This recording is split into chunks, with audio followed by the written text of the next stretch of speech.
Така. Почваме втори. Тоест, бях обещал, че ще ви покажа как изглежда кълъпа. Така изглежда. Дали се вижда? Ето така изглежда кълъпа. Чакай да се фокусирам. От тук го нанях. Надявам се да го запазя и да не му щупя носа, както чупих носа на предишния. Сега почвам да махам тези щипки.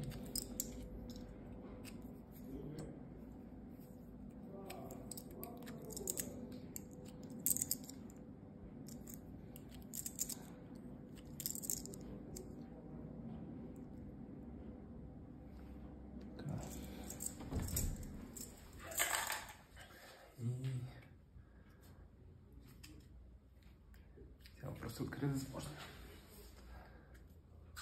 Предишния път тук малко го пукнах и го лепих. Ще видим сега какво ще направим. Може би нямаше лошо да го намажа с отделител. Поне за гипса това е лесно. Да, бе, що не го намазах с отделител? С сапунена вода.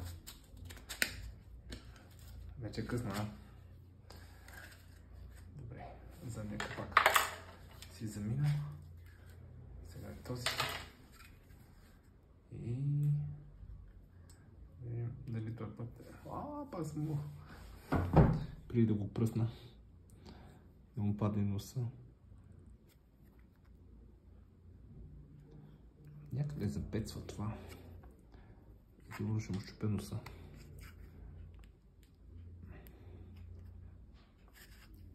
Тук има някакъв леко обратен наклон. Зато и сигурно съм го чупил предишния път. Да. И пак му щупих носа.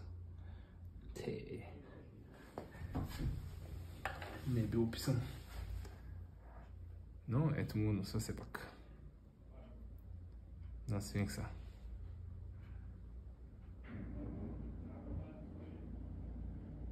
Да. Това са обратен наклон на брадата му. Трябва да го разделя точно през... Съм го разделил все пак.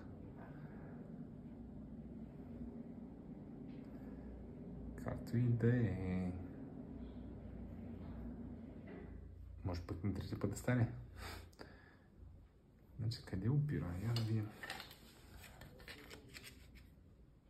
Аз реално много налея нос.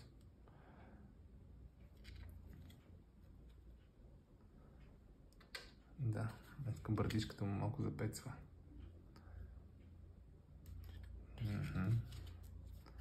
Не съм го измислил много добре.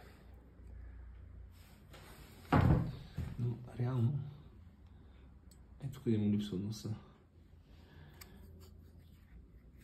И като го дърпам, ето тук на брадата се получава обратен наклон. Да. Good enough.